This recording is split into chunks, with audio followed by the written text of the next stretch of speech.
GE Aerospace just reported a $190 billion backlog.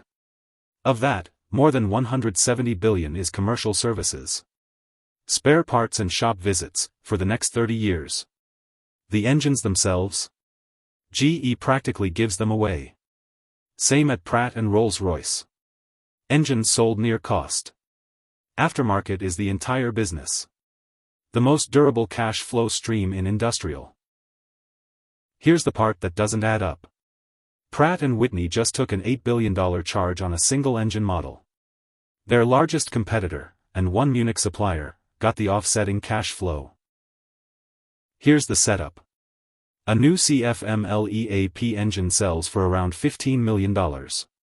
Building it costs almost that much. The OEM margin on a brand new engine is thin to negative. Now look at the next 25 years. That engine will undergo 3 to 5 major shop visits. Each one runs $3 to $7 million.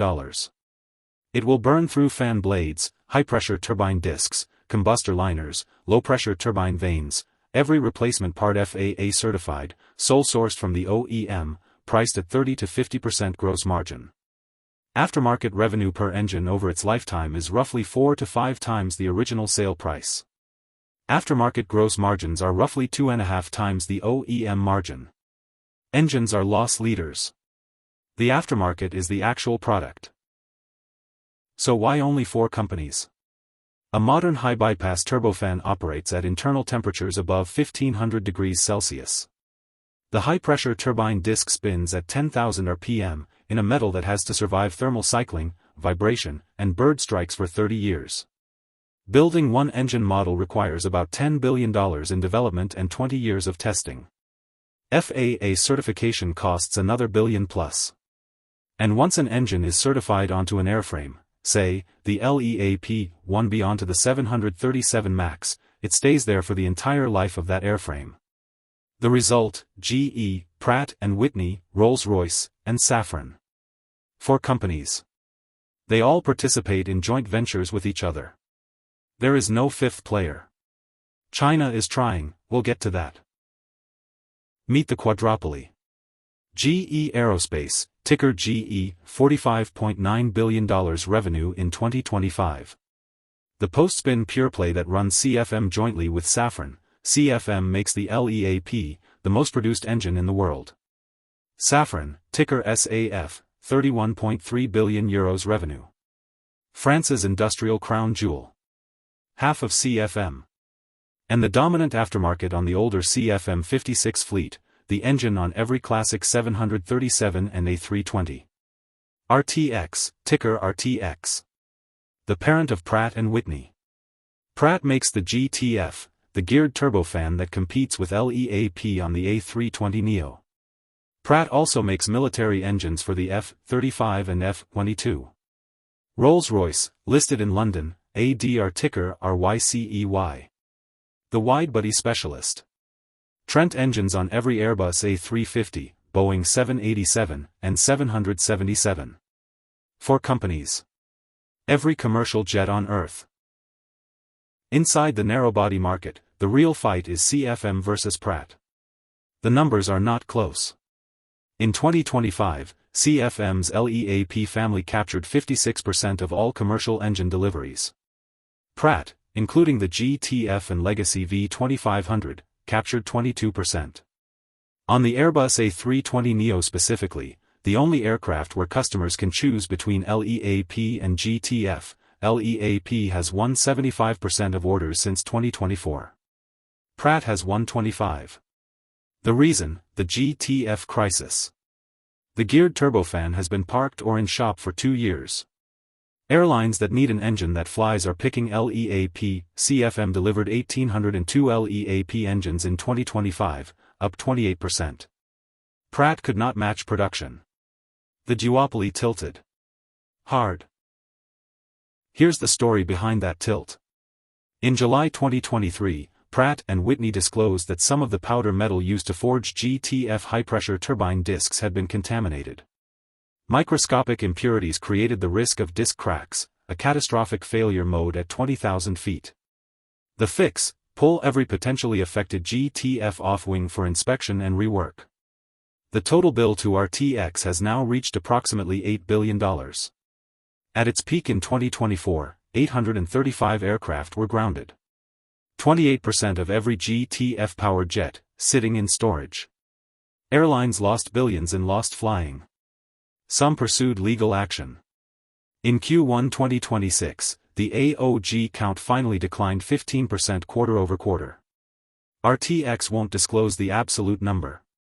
The recall continues through end 2026. Full recovery extends to 2030. Pratt's response is the GTF Advantage upgrade, engineered to double time on wing. It launches in 2026. Whether airlines trust it is another question. When an engine OEM takes an $8 billion charge, somebody else collects the offsetting cash flow. That somebody is MTU Aero Engines in Munich, ticker MTX. MTU is one of the original GTF program partners, and they own roughly 40% of the global GTF maintenance, repair, and overhaul market. Every recalled GTF that comes through an MRO shop is MTU revenue. In 2025, MTU posted record results. 8.7 billion euros revenue.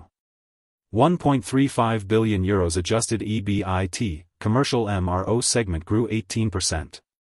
For 2026, MTU guides revenue of 9.2 to 9.7 billion euros and just raised its dividend 64%.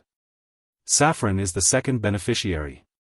The CFM56 aftermarket, the older narrow-body fleet, is in peak shop visit cycle.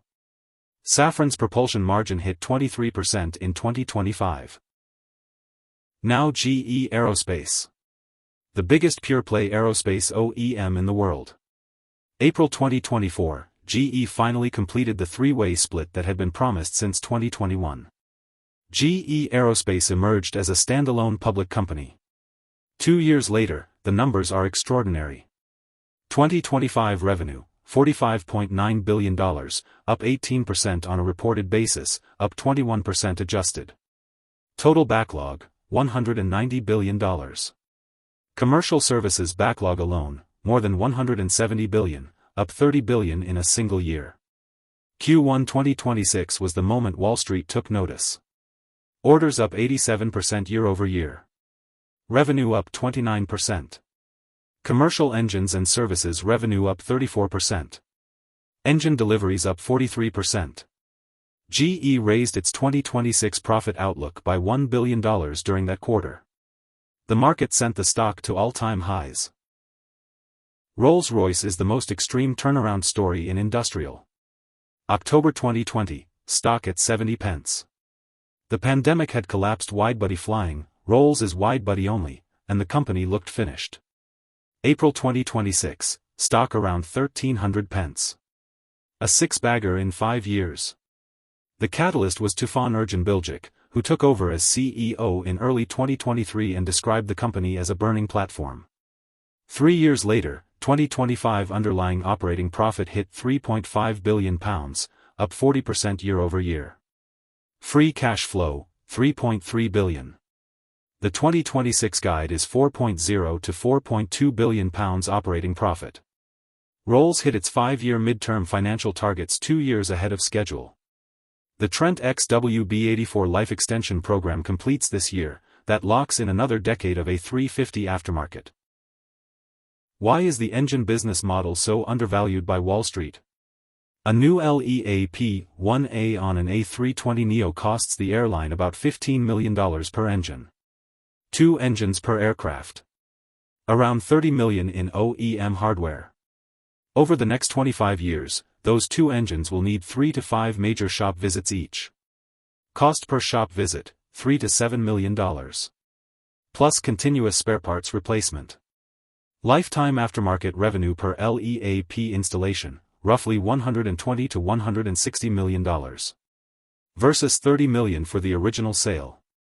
That ratio, 5-to-1 aftermarket to OEM, is why a backlog of $170 billion in services is not a number. It is a 30-year cash flow with embedded pricing power. What about China? The CJ1000A is China's indigenous narrow-body engine, the intended replacement for LEAP and GTF on the C919. Developed by the AECC subsidiary ACAE, current status, the engine is flight testing on EP40 military transport. Integration onto the C919 itself has been imminent for over a year. Realistic timeline, Chinese certification in 2027 or 2028. Mass production from approximately 2030. That gives CFM and Pratt at minimum 5 more years of duopoly on the narrow-body global fleet, and probably 10 before CJ1000 reaches meaningful market share even within China. For the Big Four, China is a long-term concern. Not a 2026 or 2027 problem. Where does this go? 3 signals. Pratt GTF AOG count. The absolute number drops below 100 grounded aircraft by mid-2026, Pratt's recovery is real and RTX re-rates higher. Stays elevated through 2027, MTU's outsized growth keeps running and the LEAP market share gain becomes permanent. LEAP shop visit volumes. The first wave of LEAP engines installed on the 737 MAX and A320neo from 2017 onward starts hitting first major shop visits in 2027. CFM, GE, and Howmet have years of incremental aftermarket revenue ahead of them.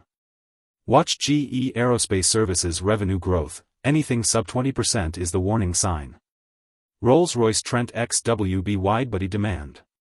A350 and 787 build rates accelerate in 2026, Rolls keeps compounding. Widebody demand softens, the £4.2 billion guide is at risk. Catalysts up, first $1 trillion U.S. defense budget feeding F-35 and B-21 engine programs. Catalysts down, Boeing or Airbus production halt, recession hitting passenger traffic. Upstream, titanium, nickel superalloys, Howmet airfoils. Downstream, every airline, every defense buyer. Engines are loss leaders. The aftermarket is the entire business. For companies own the most durable cash flow in industrial. I'm Big Z, follow me, see you in the next deep dive.